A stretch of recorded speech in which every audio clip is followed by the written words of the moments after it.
Evening, folks. Kamari Ellis here. Welcome to Wealthy Wednesdays.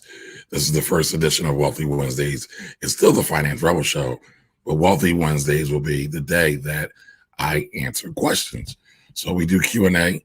I want to say for like a half an hour or an hour, but last week I was on for over 2.5, almost 3 hours last week. So I answer questions until there are no more questions. So I'm broadcasting live right now on Instagram, Facebook, YouTube. I try to cover everybody's questions as much as possible. Have a good time. Try not to make money boring because everybody says money, finance, and all that old jazzy stuff is boring. So, again, we try to have a good time. The whole goal, right? This is the Finance Rebel Show. The whole goal of the Finance Rebel Show is to raise everyone's IQ. And you know what? I used to say raising your IQ, right? But even for me, right, this is a gratifying experience because as I get to go over these topics that I've been talking about for years and years and years, I get a different understanding of them, right? I mean, that's what they say. They say you can't become a real master until you teach. So I guess maybe I'm ascending to a whole other level. So again, today is Wealthy Wednesdays. This is the day we do Q&A. Please share this video out. It's really more like a conversation, right? I don't even really consider it a video anymore. And I know we're on a video, but it's a conversation. So, we try to, have fun, answer questions, keep it relevant to what's going on this day and time, and, keep it moving. I'm a Shona. Hello, Master Kamari. I think that's my homegirl, Shona. Edith Richards, how are you? Don't be talking about my voice today, Edith, either. No flirting today. Biz Architect, you know some people think money's boring. Like if I really started talking about a lot of the behind the scenes stuff that happens inside of life insurance, man, people will be like, what are you talking about, Kamari? Matter of fact, I did a TV spot today. I got interviewed by CBS 3 here in Philadelphia. And so I got a lot of calls about that. And one of my clients actually called me and he said, Kamari, sometimes when you get going, you be talking pig Latin and I don't really understand it. It's not that I talk pig Latin. It's that his brain be going so fast that he won't slow down and actually listen. But I have gotten that sometimes. People will say, Kamari, what does that term mean? What does that concept mean? What does any of these things mean? And I don't have a problem with slowing down and going back over it. So, hey, Don Johnson, every time I see that name, I think about Miami Vice. I don't know if that's me showing my age. I don't know if people can really remember Crockett and Tubbs. But every time I see your name, that's what I think of. Good, great, Edith. Great. Kiana, you're inviting people. Thank you. Tell Lisa I said hello when she joins. And hello to Master Kamari. You're funny. All right, so listen, we're doing Q&A. If you got any questions, throw them in the comments. All right. For all my people on YouTube and Facebook, I then highlight them on the screen. We talk about it. If it's something that can be addressed there, and then, I hope you are getting clarity from these questions. If you don't get clarity, ask the follow-up question, all right? This place is not the place for the timid, but it is the place for people who are, I want to say courageous, but it doesn't take a whole lot of courage to ask a question, in my opinion. But listen, don't be afraid, right? I'm not going to bite your head off. Ask your question. If you don't get it, we'll try to go 1, 2, 3 times. If you don't get it the third time, then I'll usually have I'll try to pull you into an inbox, a DM, or maybe I'll do a personalized video for you. All right, so Ms. Edith, where are you going? You on Facebook? You on YouTube or you on IG? Alcorice. KLMBM, how are you? VDay74, how are you? And I don't know why it does that. All right. Mr. Lewis, Robert Lewis, America's Mortgage Guy. Robert, is 8 p.m. tomorrow good? Let me know. 8 p.m. tomorrow. So I know we had some questions already. Starting off with IG, they were here first. What's the best way to transition and safeguard your business to accommodate this pandemic? It looks like there's more to this question. I can't see it all. What's the rest of the question, Ken? What's the best way to transition and safeguard your business to accommodate this pandemic? Well, I would say do what I'm doing. Most of my business is virtual. Most of my business is done online. Obviously, I go see clients face to face from time to time. Actually, I did that today. Didn't have my mask and gloves on. So I washed my hands real good. So hopefully I ain't got the coronavirus and we're good to go. But I would say go online as much as possible. In Pennsylvania, they're trying to reopen the businesses as long as they follow the CDC's guidelines for social distancing. I think it's a little too early. However, business still needs to go on. So you got to figure out different ways, work the phone more. If you got a brick and mortar business and people come in, try to call them. If you have an email list, try to email more. Now, I'm gonna be totally honest. I got a whole bunch of email copywriting friends that do send emails, like 1 million emails a month. What's Kamari do? Kamari barely sends like 1 email a year. And I've just been terrible at that. But I'm trying to do a better job of emailing. Emailing some of these Q&As out because there are a lot of good questions that are asked in these Q&As. However, when I send them out, like last week, I was on almost 3 hours. Nobody in this day and time is going to sit and watch me for 3 hours. I would need like J.J. Abrams or what's the other guy's name? Star Wars guy, Poltergeist guy, Spielberg. I would need them to like direct me or something, produce me. All right, Cam TS has another question. Cam, that wasn't your original question, was it? I saw a bunch of people just join in. I'm sorry I didn't acknowledge you all, but welcome to Wealthy Wednesdays. Okay, here is a good one. Where to go?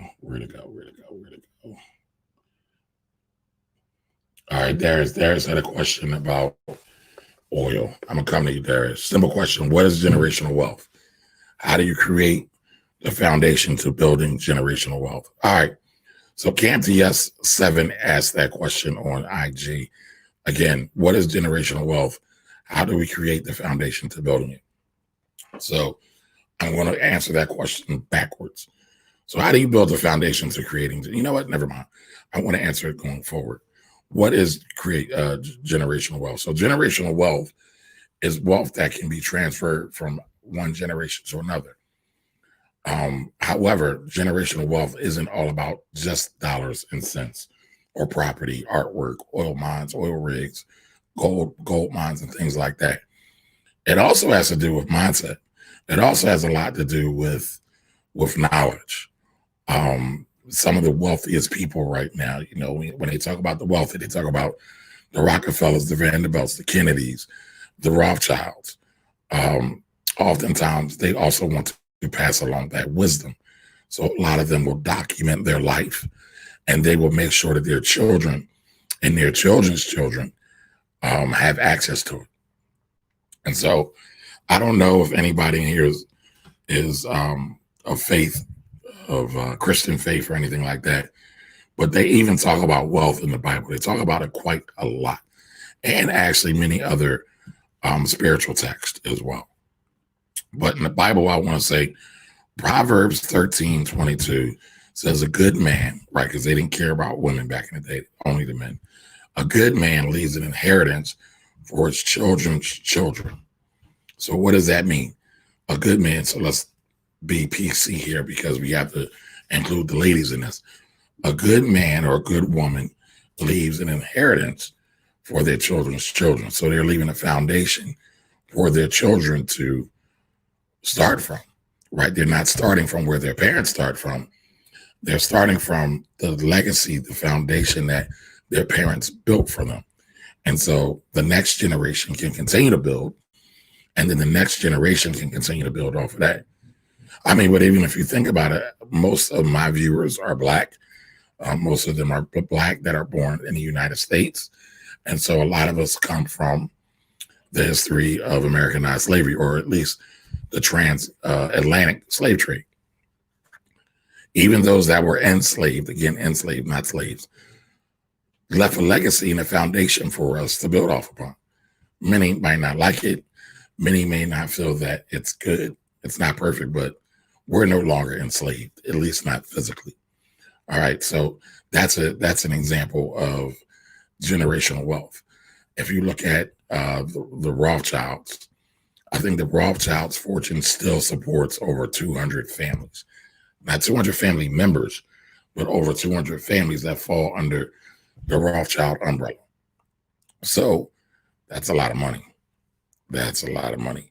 But here's the thing. A lot of times when people get money, they misuse it, they abuse it, they misappropriate it, and they don't really take full accountability for it. Many times they have entitlement, or that entitlement mentality, whereas that they think everything belongs to them. They feel that they don't have to work for anything. They say, however, many times there are people in these families that step up and do good work and continue to amass fortunes, monies, knowledge, connections, relationships. All of those things factor into generational wealth. I could go deeper. I could go more technical to that, but that's really what it is. But I would say the foundation of generational wealth is mindset. It's all mindset. There's a study floating around out there that I really want to talk about. It talks about the different religions and how they stack up when it comes to wealth or money. Guess who's number one on the list? Anybody want to take a guess? Anybody want to take a guess? What religion, faith, or people are number one on that list? Anybody? Anybody? Anybody?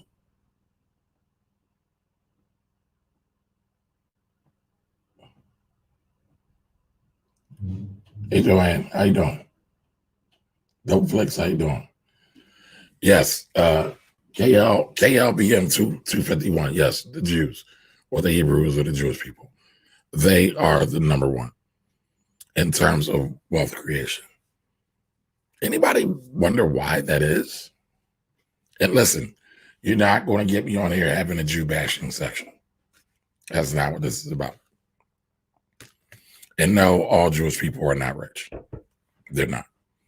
But when you look at them in a generalized fashion, they have the highest per capita wealth in the United States. So they have that because it's a part of their culture. When you look at bat mitzvahs and how they do business amongst themselves in their community, amongst their own business, they keep their money circulating inside their communities. And listen, I'm not trying to paint any rosy picture here. You know, all Jews don't like each other. You got Zionists, you got I'm trying to think, you got Orthodox. There's various sects, right? Jewish people are not a monolith. They are not a monolith. So, you know, but they figure out a way to work it out. A lot of that is because of culture.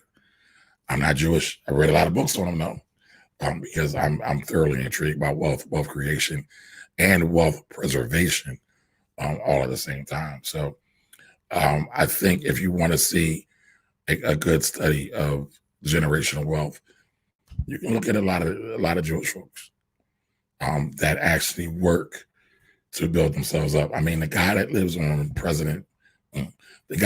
Pennsylvania Avenue right now, you could say he definitely benefits from generational wealth. I mean, he got money from his daddy, who basically broke tax law, broke all other kind of rules, passed it on to his son. His son then used it to create this air that he's richer than what he really is.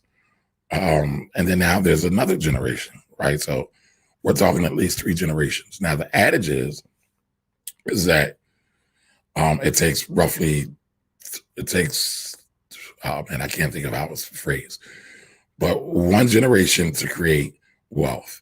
The second generation comes along and builds wealth even greater. And typically the third generation destroys everything.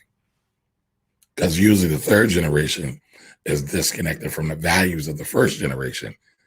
And the third generation is lazy, entitled, and they don't want to work. They expect everything to be served to them on a platter. Henry Gates Woods, how are you? It's FE0502, how are you? Hey, lady.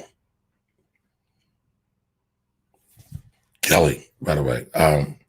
So, when you think about generational wealth, think about that. Now, listen, we are about 15 minutes in. If you're just now joining, my name is Kamari Ellis. I am the Finance Rebel. This is the Finance Rebel Show. However, today is Wealthy Wednesdays. And on Wealthy Wednesdays, we answer questions. We do Q&A. This is when the community comes together and we have a big old conversation.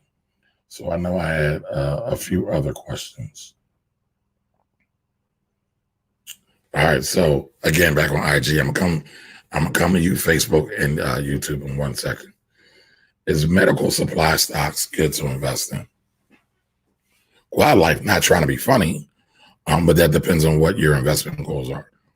Do I think medical stocks have a potential to go up in price? Potentially. Masks are out. Well, now we have Ford and 3M are doing a partnership together.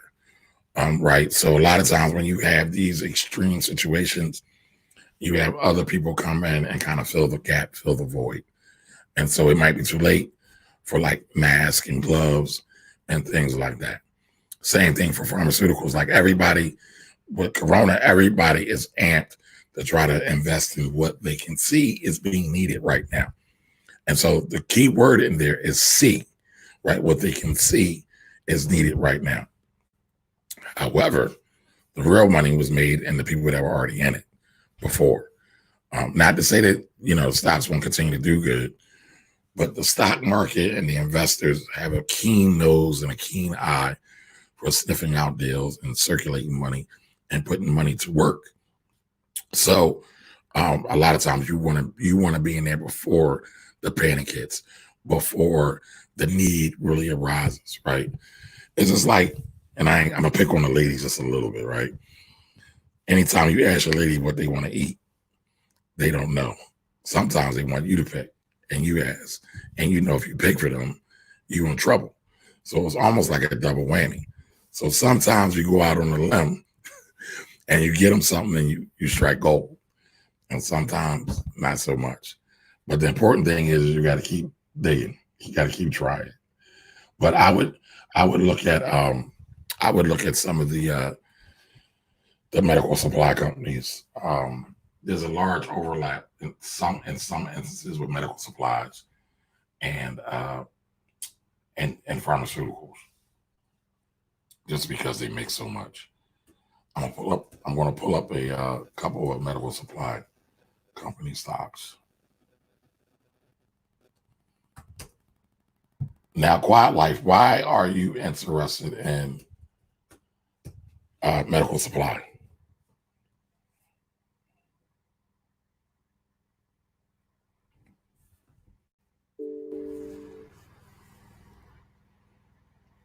So here's a couple to look at. None of the stuff I'm talking about are recommendations, just ideas that we're talking about.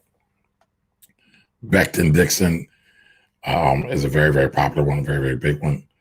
Dentsply is another big one. Hill-Rom Holdings is another big one.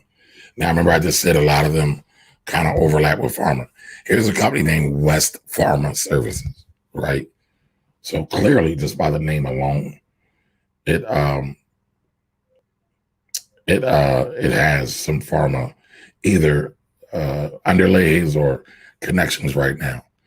But those are a couple, Baxter Becton, Dixon, and Dentsply.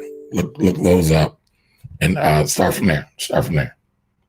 So all right, so I'm gonna get to all y'all questions. All right. Credit card debt. Is it worth using a company or just create a plan yourself? Carice, I hope I'm saying your name right. I know you're on quite often with us hanging out. Let me know if I'm not saying your name right. I would say you should learn the process yourself. If you have to pay somebody to help you through that process, that's fine too. But I also see some people that pay these consolidated companies to do the work, and sometimes it gets a little janky. Sometimes the stuff don't get done. Big Stove, what's up, brother? JP the King, how you doing? So I would, and I'm not the credit guy. I'm not the credit expert here. The credit person who there's two. I'm trying to think of the name. A GPS credit is one I rock with heavy, and then Terry Kauser. Terry Kauser is Care Credit Tools. Care Credit Tools. So check them out. All right. Any more questions over here on the gram? All right. I thought that there was another question as well. Let's see. All right. CanTS7 says, what is your advice for prospective investors who fear tax implications of investments, real estate taxes, capital gains? How do you deal with the fear? Education. So it's funny, right? Big Stove is my brother from my hood. But that guy took me to get my driver's license. I had to track him down to do it, but that's a whole other story.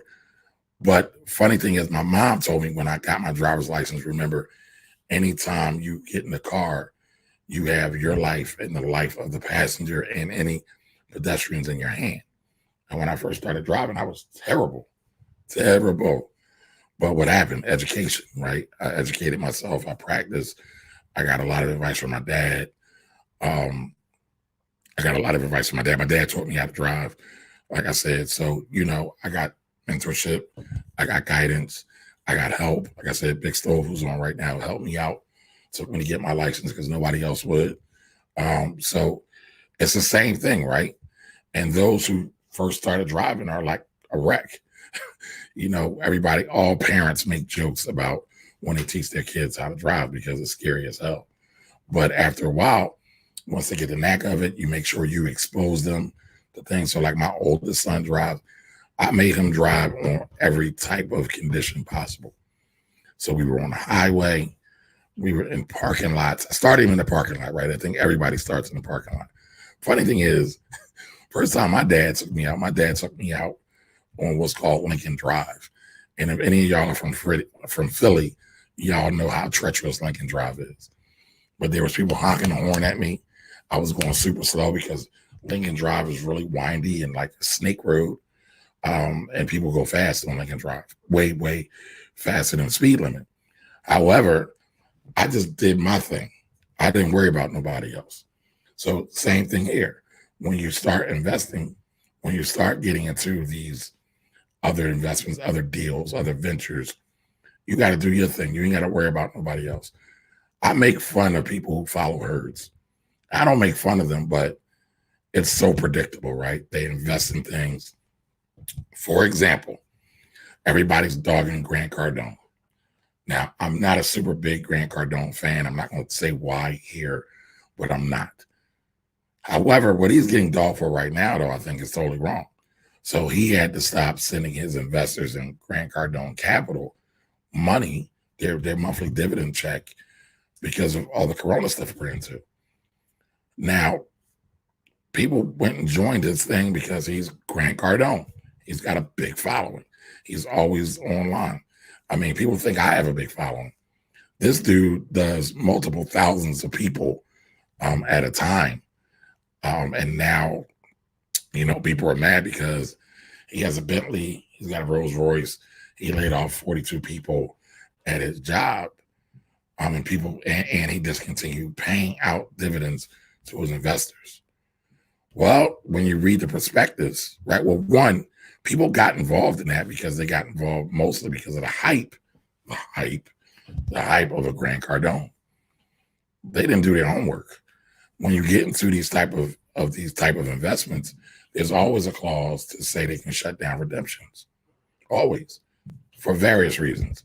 The main reason being that they want to be able to protect themselves if there is a run or bad economic situations going on. Same thing happened in 207, 208, and 209 when the stock market crashed. So when we get into these things, we really got to step our game up. You don't want to follow the crowd. You want to follow your analysis. Don't follow the crowd. Follow your analysis. Because if you have a solid process for analyzing investments, you can make your own decisions. And that's what I always try to push people towards. I mean, people are always asking me for stock recommendations. I can give them, right? I mean, my man Quiet Life just asked me for one. I can give them. That's not the issue. What will you do if I'm not here? What will you do if you run across somebody that is unscrupulous? There are several funds out there right now that people are mad about. People are mad about them though because they didn't do their research, they didn't do their analysis, they didn't do their basic homework. You can't just go giving your money away to anybody. You work too hard for it. You get up in the morning, you go work 8 to 16 hours a day, or you get up at night and you go work 8 to 16 hours a day. That's your money. And before you get anything, you should understand what your money is getting into, what it's subjected to. What can the person running the money do with it? And so, again, I would say read. KMTS 7, I'm like an open book.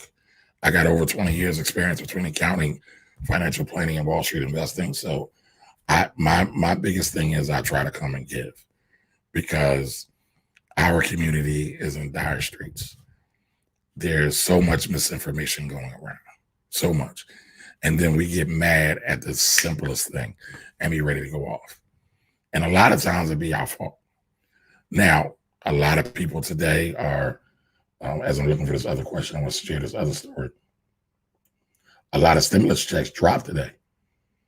And there was a story in Augusta, Georgia, where a tax pro down there had all these people lined up outside of his office because these people didn't get their stimulus check. It went to a different bank account now, and they blamed the tax professional that did the taxes. However, here's the caveat: the people that didn't get their stimulus use what's called a bank product, and so the bank product, you ever heard of RAL or rapid refund anticipation loan? Or rapid anticipation check or something like that. I don't do them. I don't do any of that stuff. I haven't dealt with any of those things since I was working with my dad, probably in the late 90s, early 2000s. Because what happens is people will go into some of the big box stores, right? And I'm still talking about Augusta, so just follow along. They'll go into these big box stores and they'll say, I want my check as soon as possible and take the fees out of my refund too. Not knowing that your fees, the preparer's fees, and there's also a bank fee. So you're paying somebody extra money to get your refund back faster. And so the guy in Augusta, Georgia, most of these customers of his, the clients of his, use, again, bank products. And so the IRS, instead of sending the money to the customer's bank account, they send it to the banks that were handling these rapid refund type situations. And they didn't get their money because they sent it to the bank. Now, the IRS said they wasn't going to do it. Anybody that's old enough and watched enough dumb stuff happen with the government recognizes that, yes, the government says certain things, and a lot of times it gets messed up. So you always got to be prepared. But I hate bank products. I don't use them. A lot of people have tried to convince me to use them because I take payment up front. When people come to me to get their taxes, at least a deposit, right? I don't do the bank products, so they can't pay me out of the tax refund because a lot of us think the tax refund is a great indication if the tax person did their job. It is not. It is not. It is not. Right.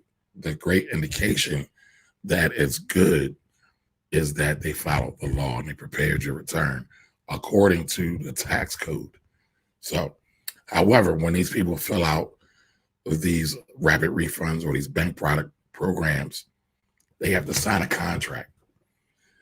They have to agree to all the conditions. And guess what? They signed off for it. And so what happens is the banks that got their money, that do the rapid refunds, they're going to get them their money.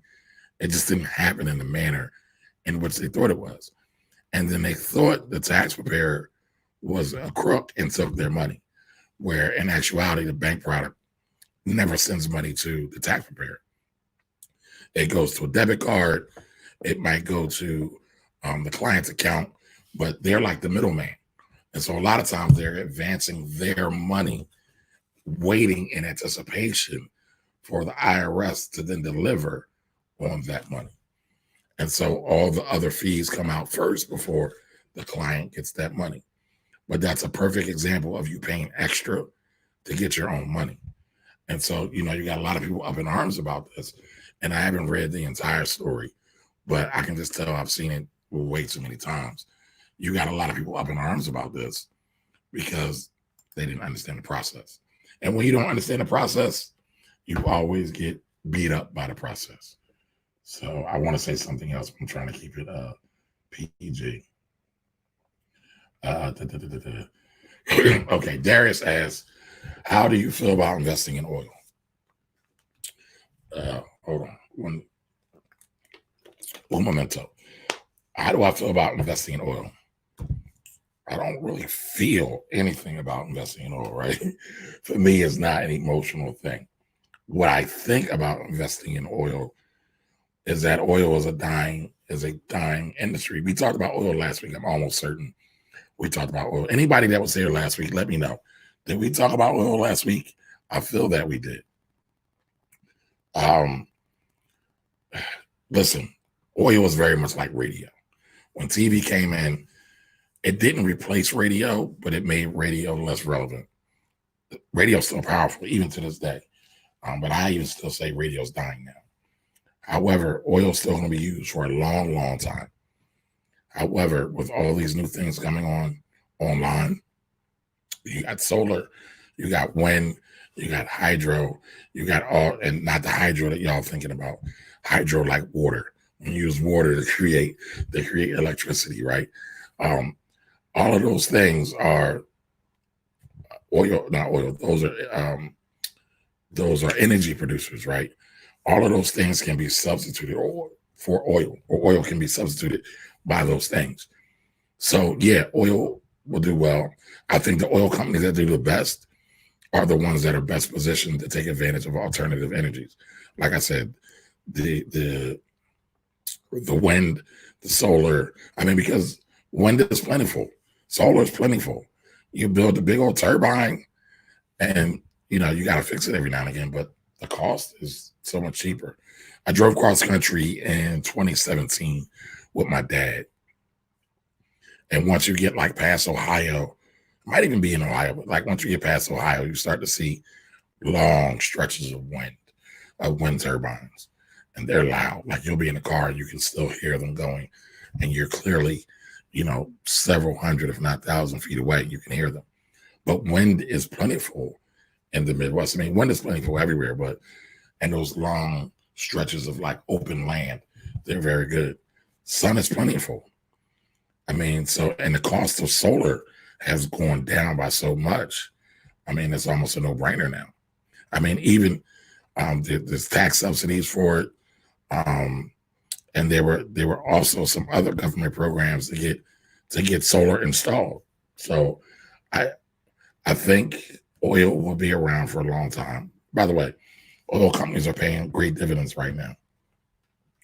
I think they'll be around for quite some time, but I don't think they're going to be as fly and sexy and profit generating as they were 20 years ago. So let me look. The biggest oil producer, which used to be the biggest company in the world, was ExxonMobil. Now, I don't know how old y'all are. I might again be telling on myself my age, but Exxon and Mobil were separate entities. And matter of fact, Texaco was part of that whole Exxon Mobil merger. But that's how all those companies came about. But Exxon's dividend right now is trading at Exxon is trading at $40.48. $40.48. Its dividend is $8. Excuse me. Its dividend is 8.2%. 8.2%. Now, for every share of Exxon you hold or own or invest in, you will receive $3.48 every time they pay dividends. It's usually quarterly. $3.48. Now that adds up over time. And so, again, I think oil is going to be around for quite some time. Oil is going to be around quite some time, but I don't think it's going to be growing by gangbusters anymore. All right, so hold on, IG. I want to answer some of my questions with my YouTube folks and my Facebook folks.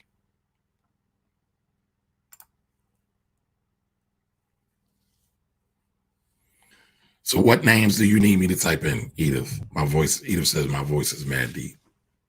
So y'all can't hear me? Y'all want me to do my falsetto and sing? I ain't doing it. What's up, Gerald? How you doing?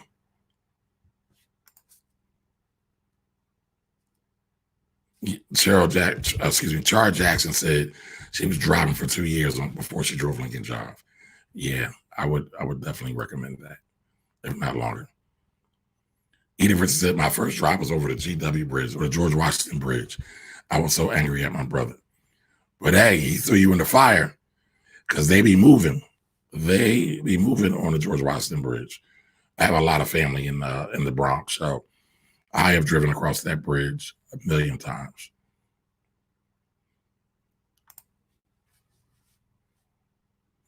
So Edith Richards says, I looked at your Facebook chat on federal contracts and I signed up for the boot camp. I need additional streams of income. Great. That's awesome. Tell Serena I sent you. That was a good show. I'm actually proud of that show.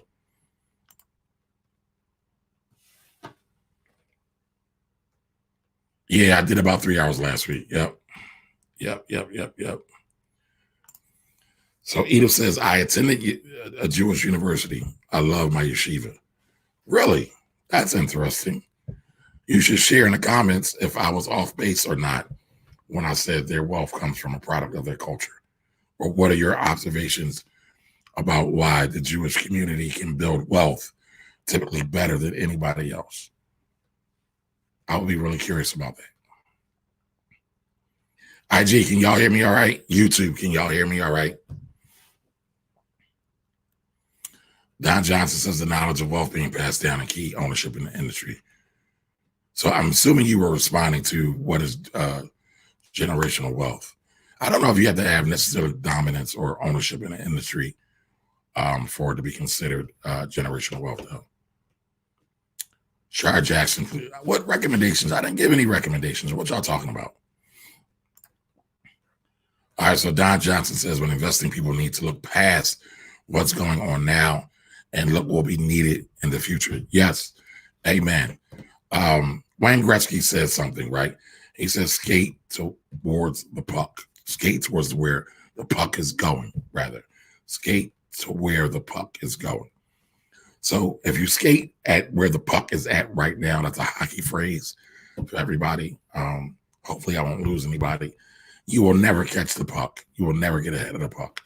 However, if you skate towards and in front and basically in the path of the puck, you can get in front of the puck. Then that means you can position yourself to take advantage of opportunities that are coming down the pike. All right, so what names are we talking about?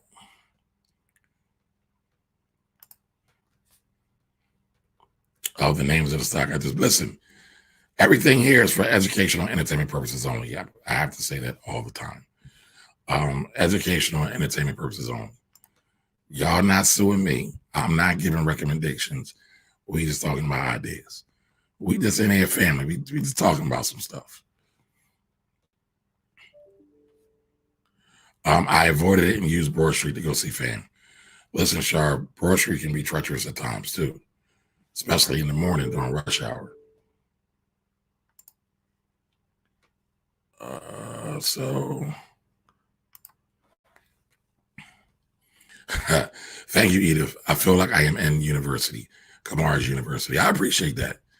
Well, listen, since you love it here so much, make sure you tell some people about it. I want to help as many people as possible. Talina Dixon Realtor. How you doing, Talina? I think you're new. I don't recognize your name. So welcome. Beginner. What firm won't eat me up in fees? So I'm assuming you're talking about what stock brokerage firm. I recommend everybody start with Cash App. You can invest with $1 on Cash App. If you're feeling a little bit more sexier than that, you can do Robinhood. But basically, all of the brokerage accounts right now are free of commissions, from your TD Ameritrades to your Charles Schwab's to I'm trying to think of some more, but a lot of them have no fees, no commissions right now. There's a big war going on outside. No broker safe from. So you can do anyone, but I like Cash App. It's simple, it's easy. Most people use Cash App, or a lot of people use Cash App. Cash App is backed by, oh man, I know the company, they're a giant company too. Give me 1 second. Cash App is owned by, going to go to the good old trusty Googles. Matter of fact, I can say it. What company owns Cash App? Square. Cash App is a peer-to-peer payment service owned by Square Inc. They're owned by Square. Square's got lots of money. Square has a lot of money. Could y'all hear the Google voice? So yeah, that's where I'll start. Okay, this is fabulous. Thanks. You're welcome. Thank you for being here with us. Said that already. Do the Rockefellers, Michael Dennis, how are you? Do the Rockefellers still control majority share of ExxonMobil? I doubt it. But they might have something in there. Let me see. Let me pull it up. I just had it up, by the way. All right, any other questions? Throw them in the box. Throw them in the comments. Throw them in the box. I see I got some more questions on IG. I'm coming right back to you. By the way, while I'm looking this up, did anybody notice that OPEC, specifically Russia and Saudi Arabia, have come to an agreement?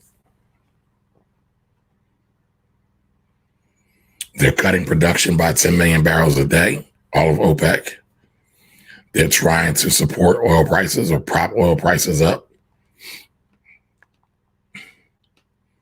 I don't know if it's going to work right now because this is basic economics, supply and demand. There's not a whole lot of demand for oil right now. Travel's going. Trucks are still running, but they're not running as much as they were before. And nobody's on the boats.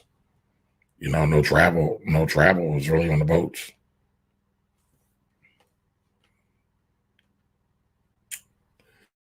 So I'm looking up ExxonMobil. It's 57% of the shares of ExxonMobil are held by institutions, big banks.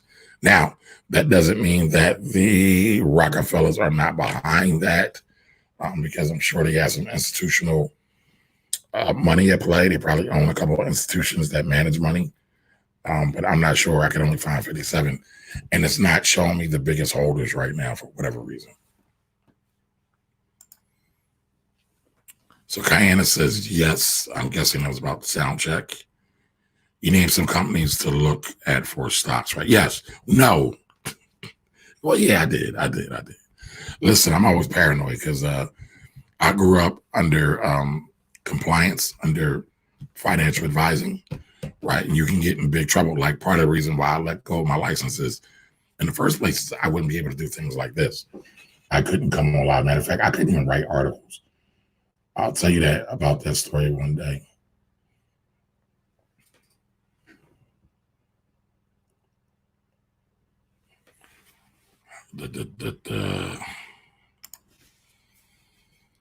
Wondering what stocks in India should we look at. What I would do is there is an India ETF. I'm trying to think of the name of it. There's an India ETF. Look at what's inside of the India ETF. Look at their top holdings. Again, these conversations are for entertainment and educational purposes only, even though I don't really think I'm that entertaining.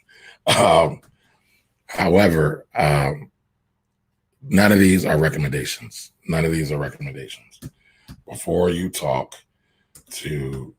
before you buy any investment, make sure you talk to your investment and tax advisor. Y'all got that? All right, India. All right, so INDA is an India ETF. EPI is an India ETF. INDY is an India ETF. So if y'all could put that in the chat. So I would start there. So right now I am looking at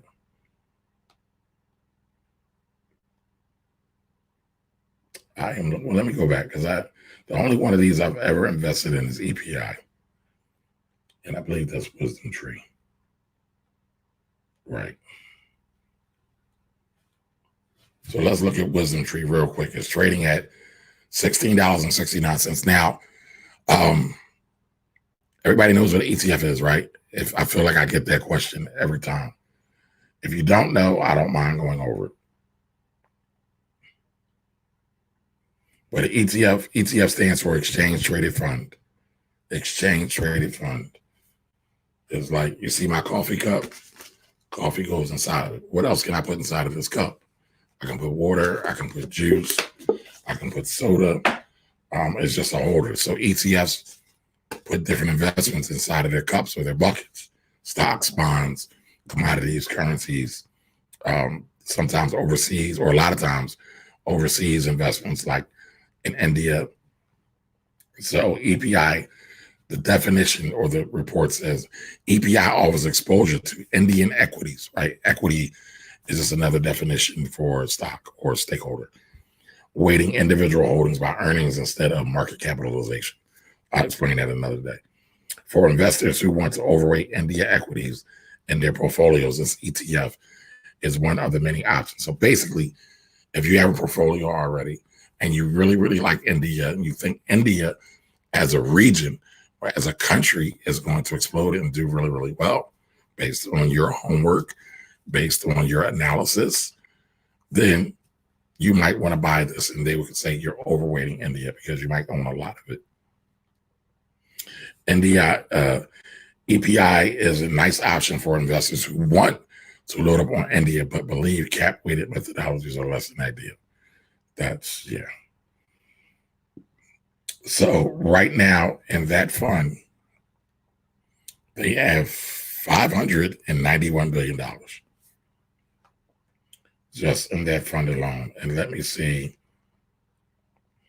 if I can find the top holdings. So some of the top holdings in the India fund is RIL, ticker symbol RIL. Now, I don't think many of these are traded in the United States. Some of them may be. But I believe most of them are traded in India and the India Stock Exchange. I can't think of the name of the exchange right now. So RIL is Reliance Industries Limited. So EPI owns, or EPI has a position. 12% of the money in EPI holds Reliance Industries. All right, the next one is HDFC, the ticker symbol HDFC, Housing Development Finance Corporation Limited. Almost 8% of their money is invested in that company. INFO, ticker symbol, next one. Infosys Limited. It makes up a 6.51% weighting. I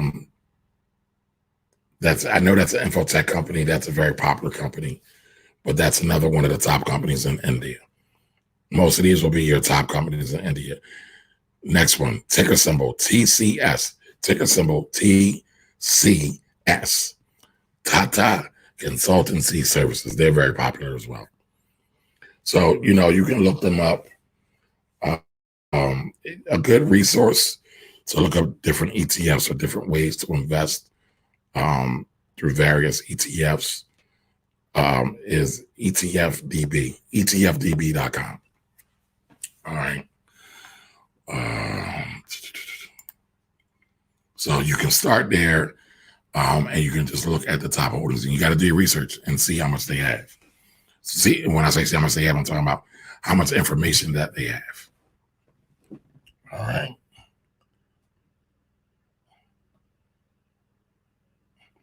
Hey, Kelly. Kelly's Closet, how are you? Camara Burton, how you doing? I saw some more questions. So listen, if anybody has any questions, throw them in the comments. Throw them in the box here on Instagram, the question mark box at the bottom of the screen. So you told us that the number one religious group was, you told us the number one. The number two, I don't remember the number two. I'll probably do a live about this because I want to talk some more about this. Because I think that when we talk about, when we talk about things, most people kind of do this. J-Rock, fam, how are you? We kind of glaze by stuff, right? And what I mean by glaze by, we kind of go like surface level on a lot of stuff. All right, IG, I've been on for an hour. My IG live is about to shut down. So before it kicks me out on my own, what's up, Keith? Before it kicks me out on my own, I'm going to end it and start back over. So come on back in.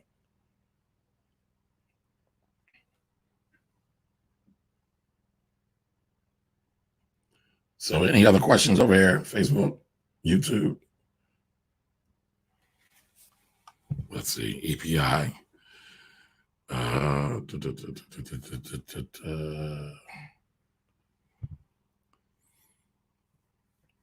IG, I'm back. Now I'm getting a call, right? Hey, Rel, I'm doing a live. Come on my live and holler at me. I gotta go though.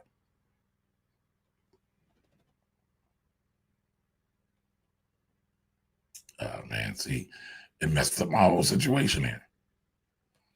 But he was going to keep going back. Maurice, 215, King of the South, how are you? All right, Edith, you're right here with me. All right, so let's keep going down this India rabbit hole. And listen, don't sleep on India. I think Robin Atwell is on the money here. It won't be a short-term thing, but in the long run, India is about that money. They got over 1 billion people in there. A lot of infrastructure in there. Everybody jokes about all the call centers being there. A lot are there, but if the call centers are there, right, then it means money's there. Who decides on an ETF and who decides what to put in an ETF? So how can I explain it? All right, so ETFs, for the most part, follow an index, right? So if you've heard of the S&P 500, which is basically a Standard & Poor's 500, it's an index that they make, that they track, that they follow. The S&P 500 is the 500 largest companies in the United States. It just so happens those 500 companies are more than likely the 500 companies around the world a lot of times. Not always. There are some European companies that are bigger than many other companies on the S&P 500, but for the most part, they're the 500 largest, right? So Vanguard is big in the ETF space. They have a fund that tracks the S&P 500. And what they do is they mirror the Standard & Poor's, because basically Standard & Poor's is just a research company. And they put these indexes together, and they put them out and they publish them. Vanguard follows, or has an ETF and a mutual fund, by the way, that follows the S&P 500. And so what happens is Vanguard just kind of follows along with whatever Standard & Poor's puts out. Now, there are other companies, other ETF providers that will have ETFs that follow the Standard & Poor, but they'll use different methodologies, right? I guess tonight is just the word to use, methodologies. And what I mean by methodologies is the way that they go about in building their own index. So ETFs all, for the most part, follow an index for the most part. But the Standard & Poor's may weight their index differently than, say, let's say an SPY. No, this is just an example. That's not actually factual. I hate putting out things that aren't factual, but this is just an example because I can't think of any company. You know what? BlackRock. So let's say BlackRock, right? So Vanguard and BlackRock, some of the two biggest money managers in the world. They both have funds that track the S&P 500. Vanguard may just straight be passive and they follow it just the way it is, just the way that it comes out. BlackRock may try to add a little sauce on it, right? Make it a little bit special. They may, you know, say, you know what, we only care about who has the highest dividend out of the S&P 500, or we only care about who has the most earnings, not revenue, but earnings, right? So they look at all those things and then they create different ETFs. There's a whole science behind it. Now, once you do that, you then have a portfolio manager. And a portfolio manager is handling buying and selling what needs to be bought and sold, because you have to keep the ETF in line with whatever the rules and restrictions of that fund is. So, you know, keep that in mind. Yeah, Edith, those are all examples. So somebody go out and Google the Vanguard S&P 500 ETF. And somebody go out and Google BlackRock's. BlackRock, their name is iShares. So BlackRock's ETF brand is iShares. So somebody Google iShares S&P 500 fund. They're probably about the same, but that's just an example. Yep. Yes. Research ETFDB. That's a good source to start doing your ETF research. Taiwan Semiconductor stock. Oh, we trying to get fancy. Taiwan is a semiconductor capital of the world. Many people don't know that. A lot of your TV screens, your LCD screens, your monitors, what you're watching me on, a lot of it comes out of Taiwan. How you doing, Gibson Consulting? How are you? Thanks for joining us tonight. There is a Taiwanese ETF. I'm almost certain there is. So Robin says, thanks for sharing your expertise. I was wondering about Africa infrastructure stocks. Telecommunications is a big one. What stock would you recommend? I would also recommend the ETF. Problem with ETFs. Matter of fact, here's a fun exercise, right? And I'm not bragging. Put in my name, Kamari Ellis, and put in Africa. Somebody Google that for me, and y'all tell me what comes up. But thanks for sharing your expertise. I'm wondering about Africa infrastructure stocks. Telecommunication is a big one. What stocks would I recommend? Again, I would do an ETF for Africa.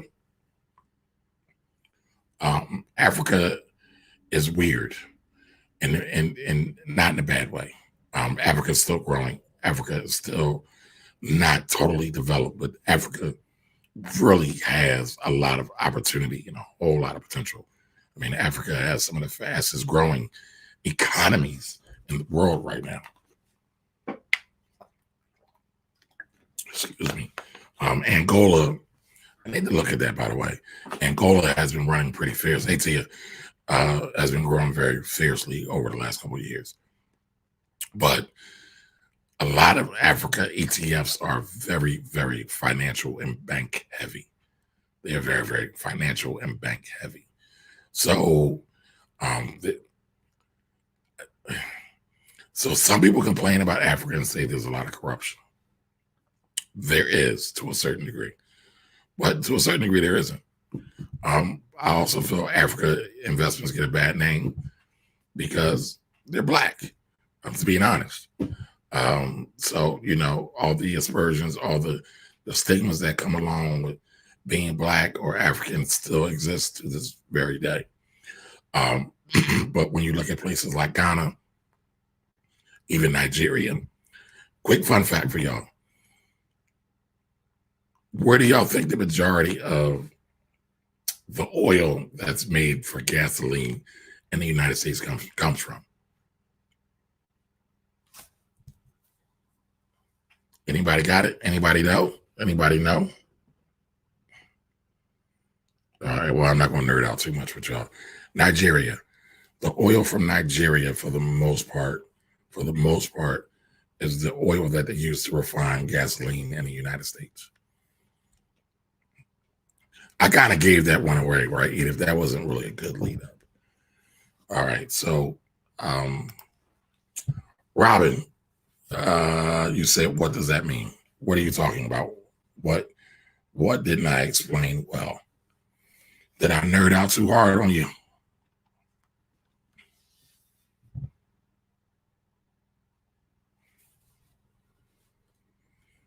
And so the ETF I would probably look at for Africa, again, just a suggestion. Michael Dennis says Ghana. Just a suggestion. I would look at AFK. Did anybody? Yeah, you got it right, and it's in 2 in a row. Yes, you did, Edith. Did anybody Google me and Google Africa next to my name? Let's see. I'm looking up to see if there are any other.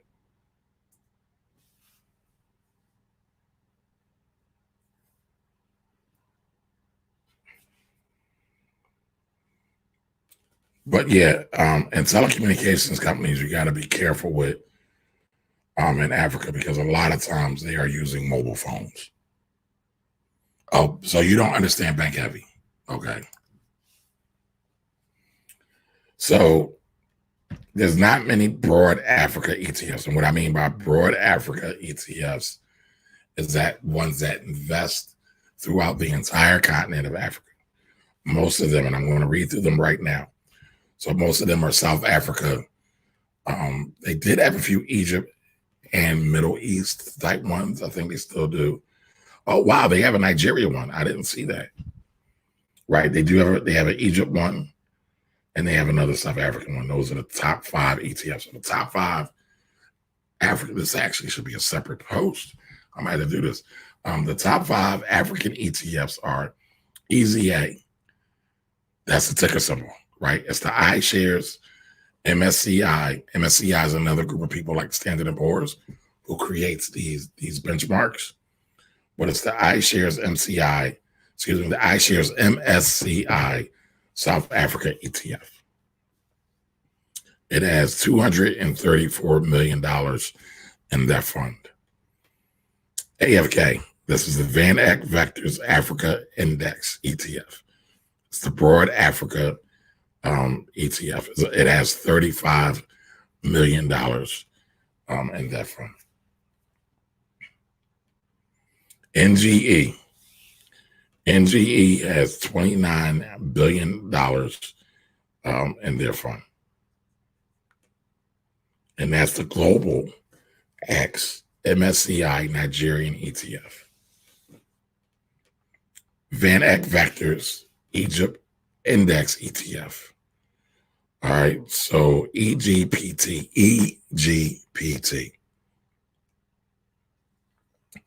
Yes, Michael Dennis. So you Google me. Like I feel so weird saying Google me, right? I think it's like kind of pretentious, but it is what it is. I'm gonna come back to that. So EGPT is Egypt, right? Franklin FTSE is said FTSE, South Africa ETF. So we got South Africa, we got Egypt. I think we got 2 Egypts. We got 2 South Africas. No, we got 1 Egypt. 2 South Africas, 1 Egypt, 1 broad market Africa ETF. But nobody's thinking about Ghana. Nobody's thinking about Angola. Nobody's thinking about Kenya. Nobody's thinking about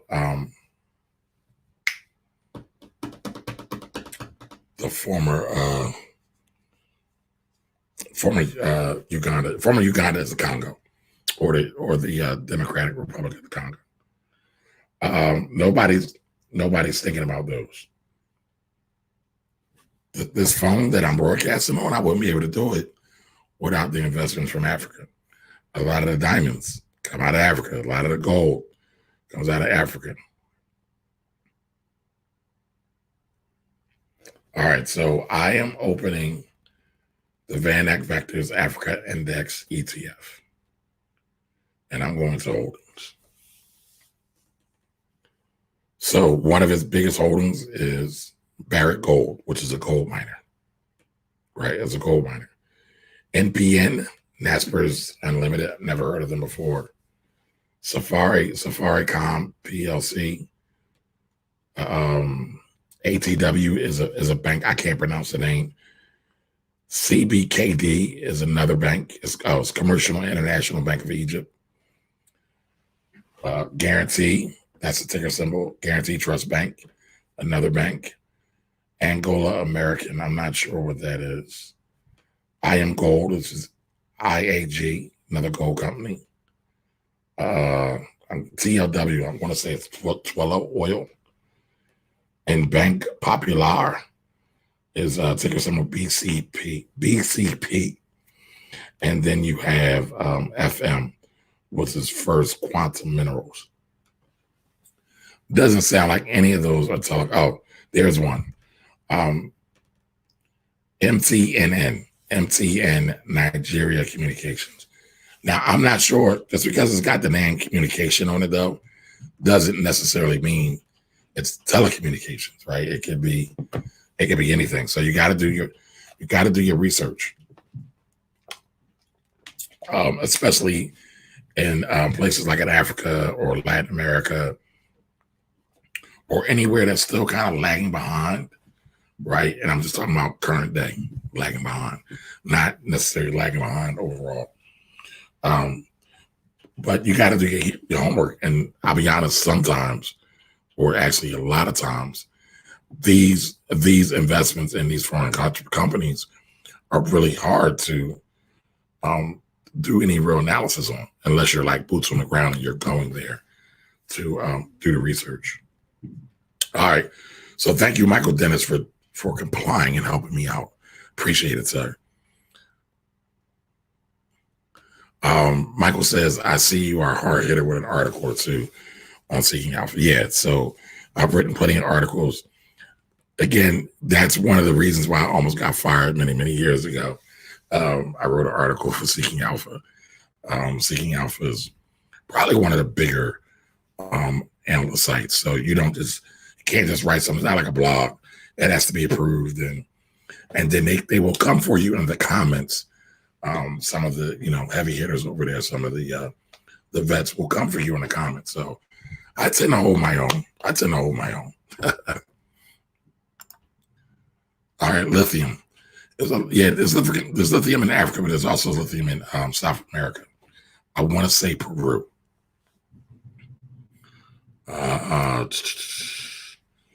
Can you go over non-ver? Again, what do you mean, Robin? Not following. Ms. Taylor, I am not invested in any of these right now. I wouldn't mind investing in them. I probably will start to invest in them, especially from a long-term perspective. I mean, I think Africa's got everything. The running joke is, if Africa only did business with Africa, the rest of the world would shut down. I don't know how true that is, but it would affect a lot of things. It would affect a whole lot. It would definitely be felt.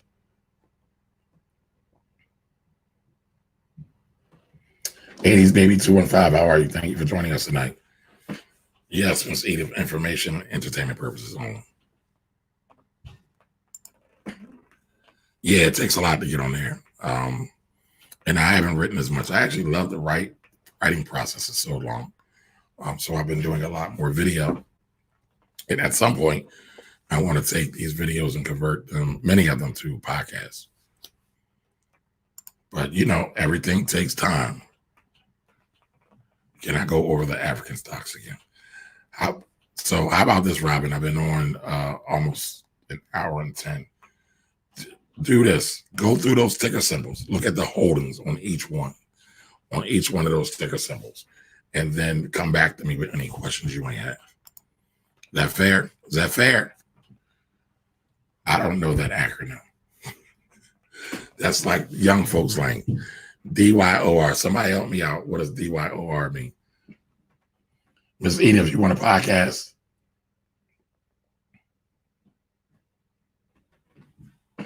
You know what? Now you got me wondering.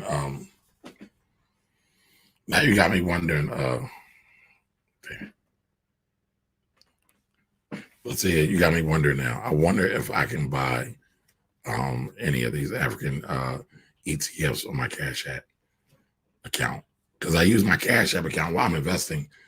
That's for illustration purposes only too. So I'll put my money where my mouth is. All right. Anybody else have any more questions? Seems like you guys are tired this week. Last week it was fire. It was like rapid fire coming at me.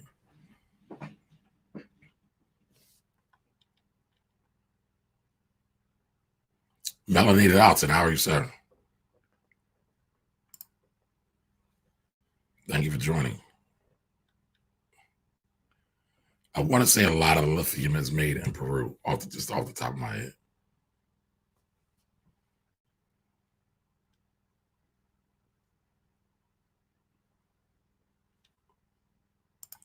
Michael Dennis, thank you. I appreciate that. All right, podcast will be dope. All right, I hear y'all. Actually, there is a podcast up. Keep that a secret. I just haven't published it in any of the directories. There's like 2 episodes on there. Maybe I'll find it and share it with y'all next week. Yes, Robin. DY. Okay. Oh, I like that. All right, that's going to be our new acronym. DYOR. We got to give it a name now. DYOR. Yeah, because listen, God bless the child who's got his own. Mama may have, Papa may have, but God bless the child who's got his own. Do your own research. All right, I'll put it up. I mean, I have a lot of content. I was looking back at some of my my archives. I've got interviews, and because I love interviews, but I've got interviews. I've got solo sessions, a lot of Q&A sessions. I easily have hundreds of hours of content just sitting around somewhere. The problem is I got to go through it, and even having somebody do it for me, I still got to approve it. So I'm kind of the bog in the system, or the cog in the system. So, all right. So if nobody has any more questions, I'm gonna just say this: stimulus checks have been rolling out heavy. Just because you didn't get your stimulus check does not mean you won't get one. Just because you check the IRS website and says it's not processed or they don't have the information, doesn't mean you haven't gotten one. Today was like the big day for the big drop. So this is going to be a process. We see the guy on Presidential Avenue in the White House wants to have his name on checks, even though it's a very partisan thing to do, even though it's never been done before, even though it's very egotistical. They are delaying the check known process to people who don't have bank accounts, to people who don't, basically, we're going to get a paper check. So he's making that process longer by having his name put on a check. I wish I could make this up. I mean, this is a joke waiting to be made. I can't wait to see what all the comedians, the Trevor Noahs, and everybody else does today. Melanie Reign Supreme, thank you for joining. I can't wait to see what they do. Table Talk with Tosh. How are you, Tosh? Quiet Life. You came back. Quiet Storm. Thank y'all for joining. But, to delay people getting their money just so you can have your name put on a piece of paper is deplorable. in my opinion. But people voted for him. I wasn't one of them. To me, he is the coronavirus. But, again, folks, you got to do your research on all things. On all things. But, again, just because you didn't get the stimulus check today or over these last couple of days does not mean you're going to get one. If you filed taxes in 2018, 2019, and you made less than $75,000, you will get $1,200. If you have children under 16 and under, you will get an additional $500 for those children, for those dependents. All right, up to 4, I believe, up to 4. If you're married, you get $2,400. Again, if you've got children, $500 a whop for those 16 and under. So, make sure you have your 2018 and 2019 taxes done. I did I did TV today on CBS 3. I was surprised. I've gotten so many phone calls today. It's crazy, but a lot of people that called didn't qualify, but they want the money. I mean, there are a lot of people out there that are hurting, that really need money. So during this time of Corona, during this time of self-quarantine, go within and think about what you can do to make more money. It's an easy thing, but it's not, it's a simple thing to think about, but it's often not easy to do. So if you know how to tailor suits, if you know how to make pants, be a fashion designer. Buying fabric is so cheap. If you no, Robin, you do not pay taxes on the check. No, you don't pay taxes on the check. No, the government is not going to take it back. I see one more question from IG. No, the stimulus check is not a loan. It is a credit. Yes, the paperwork. There's a couple bills, but the last bill was like 267. I did a couple YouTube videos on the bill. There's a couple of videos on the bill, on the check, if it's taxed. Some of them are also on my Facebook page as well. Most of the stuff that's on my Facebook page is also on my YouTube page. Learn trading. Yeah, you can learn trading. However, Robin, I give people a caution. My charge, as I like to call it, is not to do trading. Trading is more intermediate / advanced. For me, my charge is to get people investing. Just take the step, just start. Because there's so many of us who are afraid of the stock market. There's so many of us that don't understand the language, and so they're intimidated. And so I believe that before you start trading, you should actually know the market, like understand it, understand what sectors and industries are, understand what a bond is, understand all those things, because you get people that get sold on these trading ads. And again, I don't have a problem trading. I can trade. But I also understand the market and all those complexities as well. Or the complexities move just about all those complexities. I understand it. You got people in there who are just chasing money. And a lot of times when you just chase money and you forget about the education part, it turns out very bad. It turns out very bad. So I don't recommend people start with trading. Again, it's like I was talking about driving earlier, right? Trading is like driving a NASCAR.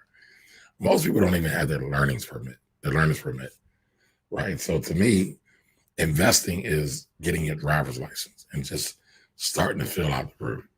Trading is more like NASDAQ. And again, people can do it, but 95% of traders lose money. Most of them. Most people can't deal with that. It's a very emotional thing when you're watching a screen. I don't care if you're an investor who's long-term, if you are a day trader, if you are a position trader, it doesn't matter. It doesn't matter what you're trading. You have to learn how to control. You have to learn how to control your emotions. A lot of people able to control their emotions. That's part of the reason why a lot of people are in jail right now.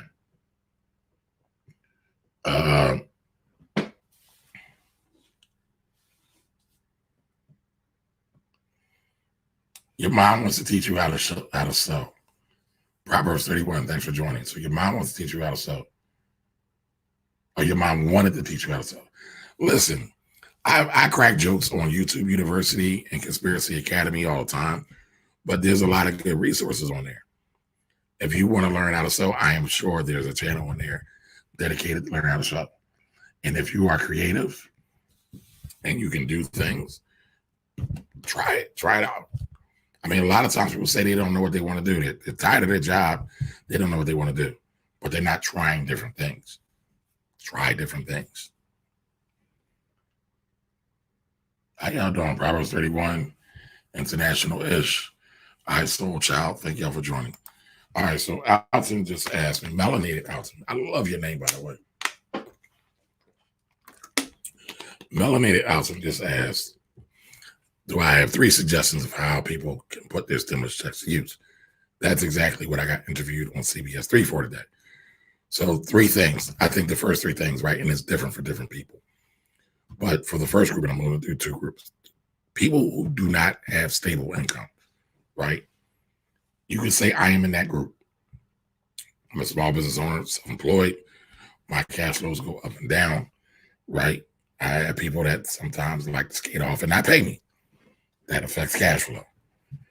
For those who don't have a stable cash flow, look at your savings. See how well you're prepared for your savings, right? You got to look at that. Look at your bills. People aren't paying bills right now. People are not paying car notes, mortgages, and rent a lot of times. They're coming due. They're coming due very soon. Are you prepared to pay them? It's not going to last forever. This little utility and mortgage and rent payment moratorium is going to be over sooner than you know it. So are you taking the steps to have the money to maintain your household when that ends? So that's 1. 2, I say invest in yourself, especially for people who don't have steady cash flows. Many of us have genius inside of us, God inside of us, that can help us deliver a multitude of different talents, different abilities, different skills. We got to tap into them. So I would say, start really digging into whatever you're really drawn to. Like I'm drawn to a lot of things AV, right? I mean, clearly I can talk about finance, but I got a camera right there. I'm really starting to explore photography and videography. I love music. Like, I love music. I don't see any money play for it, but as a hobby, I want to play around with it. Maybe I'll take an instrument, learn an instrument. Like I've taken piano class. I used to play the djembe, the drum. Maybe those are some of the things I get back into. The other thing that you find that when you kind of go in yourself and start doing other things and some of your other creative things, you figure out other ways to make money, or because you become more creative. Making money isn't really about money. Making money is really about how creative you can be. We're talking all legal here, folks. All legal, right? So, 1 was take stock of where you are. 2 was invest in yourself. 3, and this is a slash, right? Because you asked for 3, but I'm cheating a little bit. I'm being creative. Invest a little bit of money in the stock market, or take some money and think about, or not think, evaluate if you should start a business. People are still making money. A lot of e-commerce shops are still making money. There's a lot of people making money. If you can do what you love to do, why not? I mean, I've been telling people to look at D Nice. Right? I don't know if anybody watches D Nice or familiar with D Nice, with what he did. But this man basically had a party on IG Live and rocked the whole world. Now, I'm a major hip hop head. I told you I love music. So I've been a fan of D Nice since 87, 88, somewhere around there. I know I don't look to be that old, but I am. But, what he did was he went within his craft, right? A lot of times we get too enthralled with the numbers, right? We say, oh, D Nice had over 156,000 people on Instagram Live. Well, right now I got 3 people on IG and I got 7 people between YouTube and Facebook. But it's still impact. I'm still helping somebody. I shouldn't compare myself to D Nice. D Nice shouldn't compare herself to me. They're 2 different things, right? So, you know, go with it and do what feels good to you, as long as it's positive, right? And then explore and think about ways you can make money with it. There's always going to be opportunities. There's always going to be opportunities to do things. So, you know, that's the three for the people who have unstable income. For people who have stable income and like their job secure, I still would look at the savings account. I'll be paying all your bills right now, but to put it to use, I will start investing in the stock market heavy. Stock market is on discount right now. Stock market is down about 12%. Now, if y'all been following me, I told y'all not to worry. Stock market fell to about a negative 30%, and then it bounced back.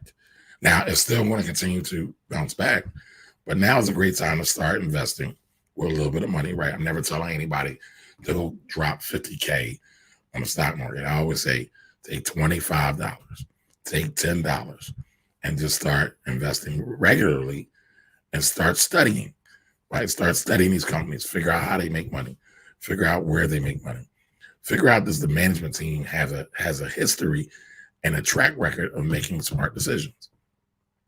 That'll tell you a lot about the company and how well it is.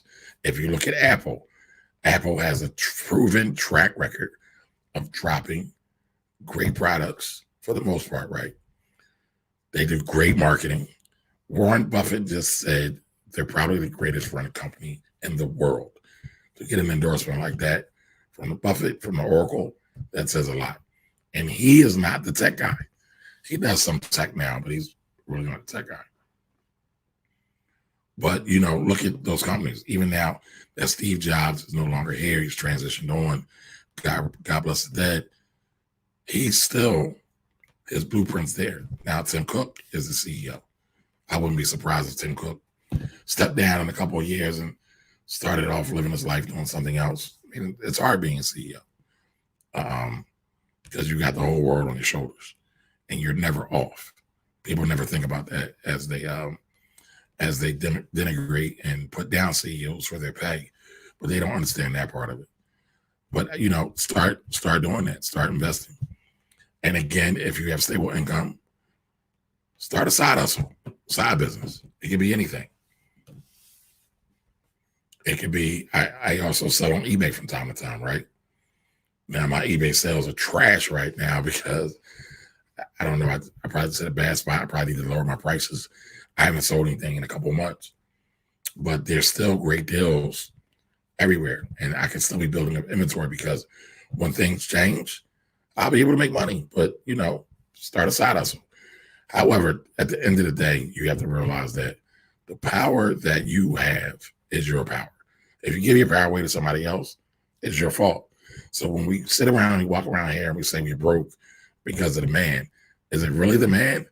Or is it really you that didn't take initiative to think and implement your ideas, right? So we got to be honest with ourselves.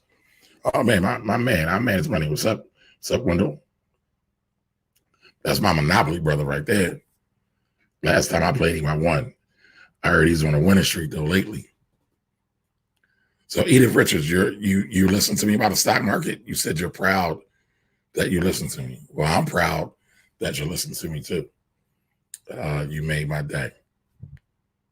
It's funny. I got a great compliment today that made my day. Young lady checked out my page, and she says, "I really dig your page. It's not like your typical finance page that is pushing nothing but fix your credit now so you can go buy some more stuff." Because at the end of the day, it's not about buying more stuff. That's like really my mindset. It's about going to invest in some more stuff. So, you know, keep that in mind, folks. Keep that in mind. So, Melanated Alton, I hope I answered your question. I hope you got value out of that. I'm going to log off. I didn't eat dinner. We've been rocking for it. So here's the thing. We've been rocking for an hour and a half on Facebook and YouTube. IG restarted. So we were on here for an hour and then it restarted. So I'm not sure where we're at now. With IG, we might be closer to 2 hours because usually I start on IG and get going on YouTube and Facebook. How you doing, Love? Aaron? I hope I'm saying your name right. Let me know if I'm not saying your name right. Do you think the stock market will dip again before the whole corona thing is over? So here's the thing. The market is still going to be volatile for the rest of the year. Still going to be volatile. I have no doubt about it. We might have some smooth patches, but we still don't have all our kits, testing kits for corona. People are still trying to figure out how to, what we're going to do with the economy. We're going to open the economy up. If we open the economy up, because I feel like a lot of states are rushing to open the economy and we see a big outbreak of corona, stock market's going to fall. We saw earnings. We saw some earnings come out today. I know Goldman reported their earnings. So by the way, like all these stock companies, every quarter, they have a report card that's due. They call it the earnings report. And so they tell their investors in the whole world how well they did, if they made money or not. I'm trying to find out who reported today. It's not what I want. But I can't find it. I can't find it quickly. So, that's something you got to keep your mind on. However, I still think it's a great time to invest. I always think it's a great time to invest in the stock market. Find good companies and invest in. I didn't say that. Warren Buffett said that, but I believe it. Oh, you invested it forward. Okay. All right. Skip to it. How are you? Thank you for joining us. Oh, loving RN. I'm a nurse. All right. I had a lot of nurse clients. Nurses are some cool people. They can be very tough people, though. I got some stories. Yeah. Are you on the front line loving RN? Are you working directly in a hospital or do you do a different type of service?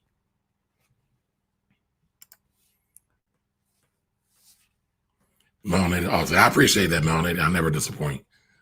I asked that question for someone sitting next to me. She is very appreciative as well. All right. So I said, thanks for joining. Salute and come back. Hang out with us. Yeah, I definitely appreciate nurses. Nurses have literally saved my life a couple of times. So, folks, we've been rocking for at least an hour and a half. Oh, you're in the ICU? Yeah, so you are definitely on the front lines. I mean, the funny thing about, the ICU, people don't realize that we're running out of beds. At some places we have run out of beds. In Philadelphia, they're using the Lee Core Center to house beds. And so it's not just the fact that coronavirus is here. It's the fact that the medical system has been overrun and they can't handle the demand of people that are coming in to anytime loving RN. They can't handle the load of people that are coming in to the hospital. Now, I've worked in medicine. Years ago, I was an EMT. So I know sometimes people come in for the jankiest of things.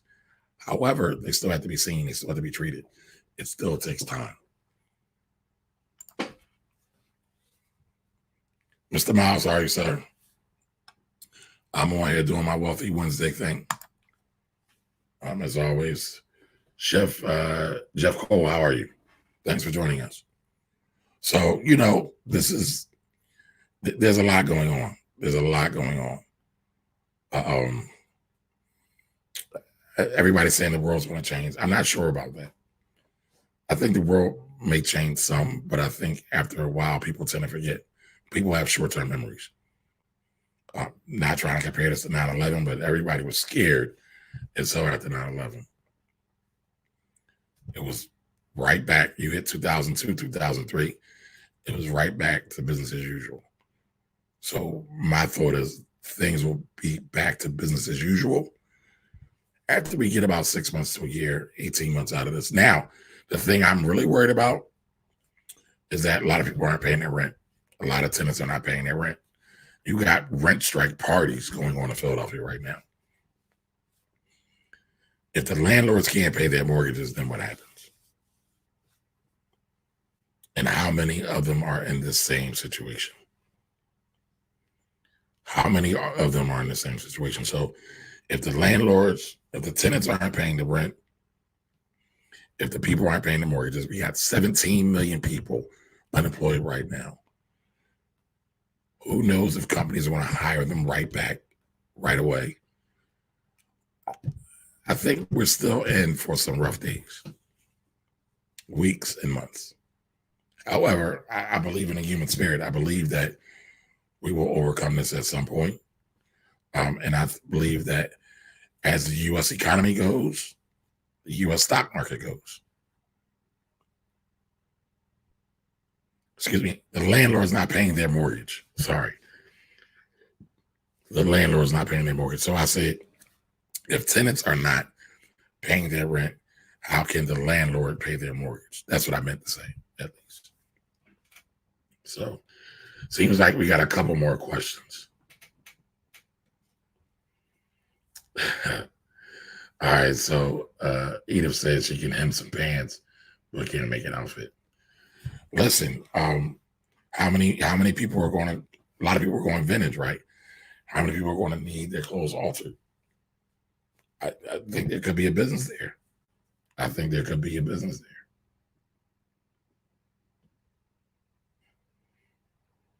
there. When you were a teenager, you were sewing. Okay, all right. So I think I got all the. I think I got all the questions. I can't get this one off the screen. There we go. There we go. Right. So I meant to say landlords can't pay their mortgages. Oh, man. I knew somebody one day was going to bring this up. So Melanated Author says, bro, have you seen that Tesla stock? Cha-ching. Yes, I've seen it. I can't invest in Tesla, though. So in the industry, there's a saying. You can be right or you can make money. You can be right and you can make money. So sometimes you can be right about the investment and the investment doesn't make money because you might have been too early or you might have been too late. It really depends. And so with Tesla is still not a profitable company. Tesla very much runs off of the hype of Elon Musk. By the way, Elon Musk is very impressive, right? So I am not hating on Elon Musk. But what he's trying to do and what he's working on doing, he's not profitable. So at what point, and when you look at the stock price is $729.83. That's what it closed down at today. Is Tesla really worth that? You know what? Maybe I might actually do a deep dive on Tesla. One day, just going over it.